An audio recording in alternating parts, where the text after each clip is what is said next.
গায়ে হাত দিয়ে বললাম আপনার নাম কি? সুব্রত। নাম শুনে বুঝলাম যে ও ফুল হাতা। ফুল হাতা না, আমরা কি হাফ হাতা। এখানে ফুল হাতা কেউ আছেন? এই যে এটা মনে হয় আছে। হ্যাঁ, এটা ফুল হাতাই হবে। এই মুসলমানে দিয়েছো না? ও এখন লজ্জা পাচ্ছে। আমার কাছে মুসলমানি মানে কি জানি।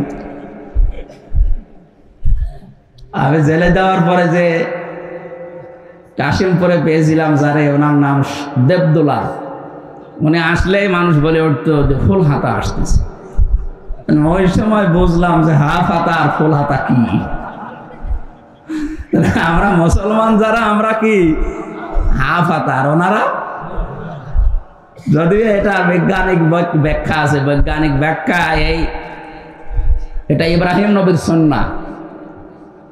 হযরত ইব্রাহিম আলাইহিস সালাম তিনি খাতনা করেছিলেন, ওখান থেকে শুরু। অনেকগুলো রোগ থেকে বেঁচে থাকা যায় খাতনা করলে। বিভিন্ন রকমের জার ময়লা ওর ভেতরে যদি জমা থাকে, তাহলে পরবর্তীতে অনেক রকমের অসুখ হতে পারে। এই জন্য অনেক হিন্দু ভাইরা এখন গোপনে হলেও ডাক্তারের কাছে যে ওরাও হাফ হাতা হয়ে যাচ্ছে।